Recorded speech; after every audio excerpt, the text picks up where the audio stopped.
Number 1.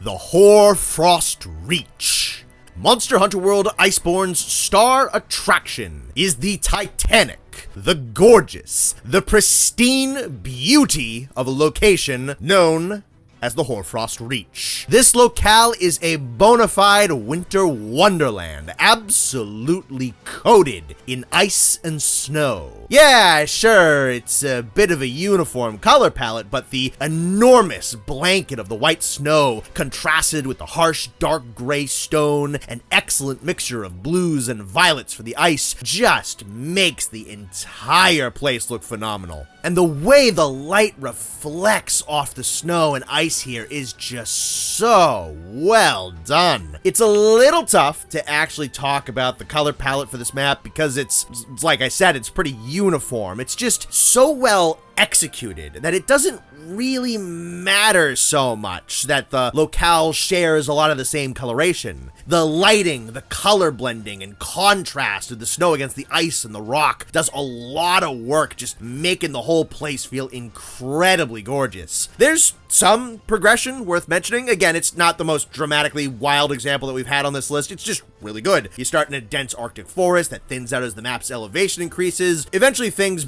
just kind of open up into broader snow fields and icy mesas that are out overlooking the ocean. And then as you get higher, the map starts to be populated more with mountains, which results in caverns that can be delved to and even higher altitude mesas that can be ascended up to. And sequestered off in its own little corner is the more fantastical Volcana Nest. It's not a full-on trek up an entire snowy mountain like another map did. It's more like a casual hike right up to the base of a snowy mountain. Like the colors, it doesn't really sound super dramatic and incredible to spell out how the Hoarfrost Reach's art progression works. You kind of just gotta go there to get it. The Hoarfrost Reach is captivating, enthralling. More than many other places we listed here, I think it kind of takes a bit of a less is more approach. The map isn't trying to be a whole bunch of things at once, which, as we saw with the Wildspire Waste, is certainly not a bad thing, but it's trying to maximize one singular vision for a biome. That's what the Hoarfrost Reach excels at. This is possibly the largest Monster Hunter map pre-Wilds. It's fairly simple in its overarching art design, and yet it's not boring in the slightest. I think that's because of the details, the mechanics, and the sheer quality of the Reach's battle zones. This is where I think the Hoarfrost Reach absolutely shines, and why I think this is the best map in the entire series. Combat here is exceptional. There's like 16, 17 combat arenas in this place, and they're all good.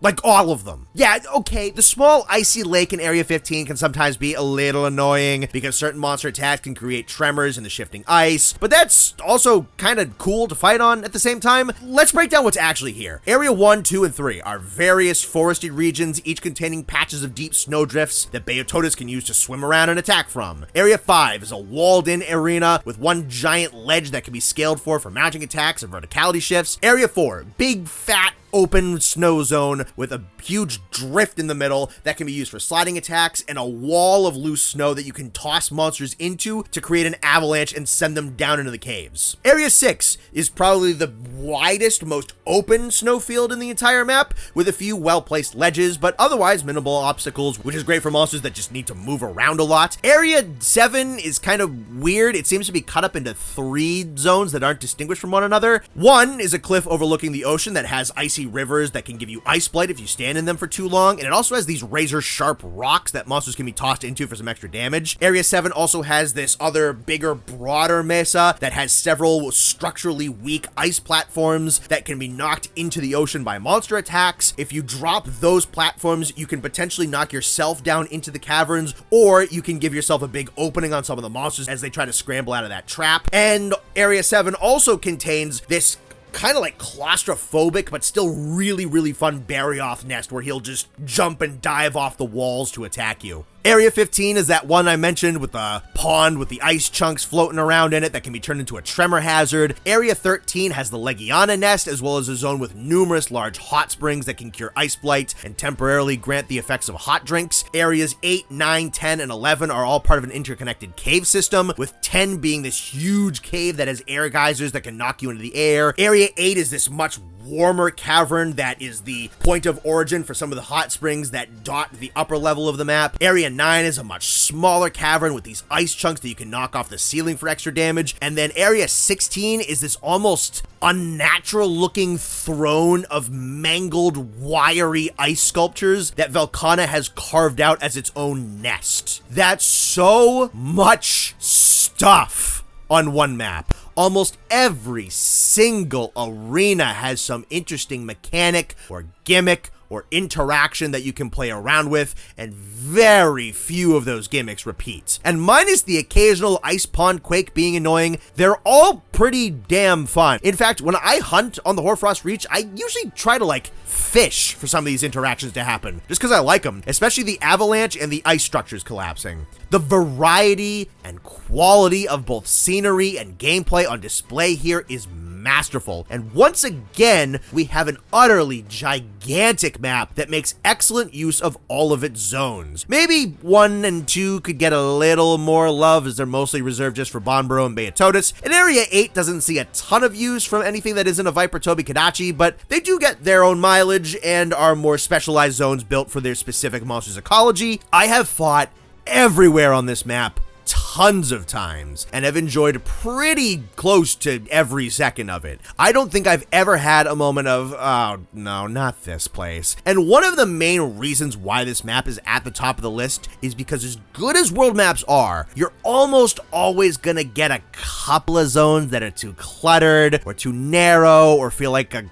hallway that just kind of got fattened up a little bit and didn't really need to be there. I don't find that any of those exist here. Yeah, sure, some zones are a tad less exciting than others, but whatever. Also, for a reason that is kind of its own fault, the Hoarfrost Reach also has the best monster roster in Iceborne. This is because almost all of the invader monsters that dilute the monster rosters of every other map in the game were built for the Hoarfrost Reach. Bonboro, Fulgur Anjanath, and Volcana were all made to be here, but the developers plopped them on every other map too. So that kind of makes the Hoarfrost Reach this kind of smug asshole of a map. It doesn't get out 100% scot-free though in its roster though. Kushala Daora should be on this map. It's really weird that he doesn't show up here, especially considering the fact that there's shed Kushala Daora skin up on top of the mountain. And I'll say it again, I do still want a Great Wold, Capcom. And of course, the music's also awesome. You got your standard issue, big, strong driving percussion, and you got your huge triumphant horn blasts and all that. And then they use strings and flutes and a piano and sleigh bells to just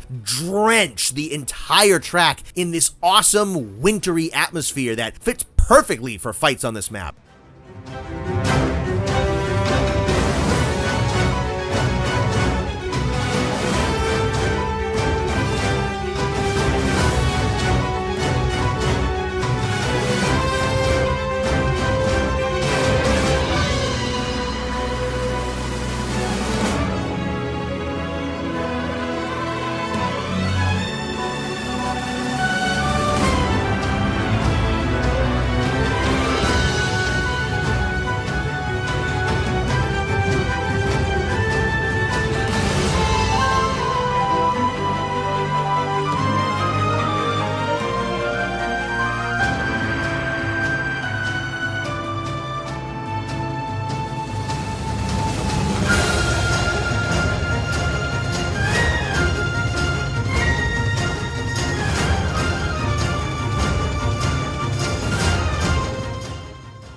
It's a properly intense and fast-paced battle theme that fits for bigger monsters like Barioth and Legiana, whilst having an upbeat and fun winter adventure feeling, which makes it incredibly enjoyable as well as pretty fitting for the lower level monster fights. And that is what I believe to be the single greatest map in all of Monster Hunter. So far at least. It's enormous, masters its uniform art style, makes exceptional use of its gigantic list of battle zones, has the best roster of monsters in Iceborne, and has an incredibly fun fight track. It is extremely impressive how damn near flawless this map is. You can feel that the world development team truly mastered their craft when it came to locale design in Iceborne. There's so much room for this map to be dotted with mediocre elements, and it just wasn't. The worst thing I have to say about this is that some other maps are more artistically creative.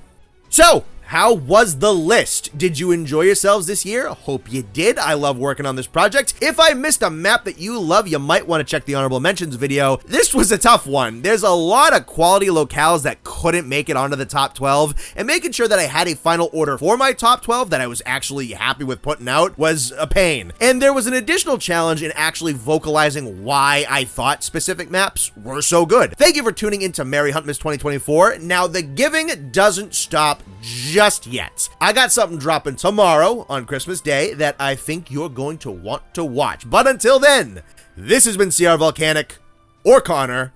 I'll see you around. Shout out to all the patrons, and special shout out to Certified Rajang Hater, Dat Boy Doin Da Ding, Ketz, Lander Moon, Nihilist Chimerax, Peaberry, Psychotic Jester, Shaggy Grizzly, Sir Newt Newt, Stromlin, Call Sign Shadow, I Think I Stole Your Sandwich, Pecco Plush, and Sir SS Jacob. Thank you very much, everyone.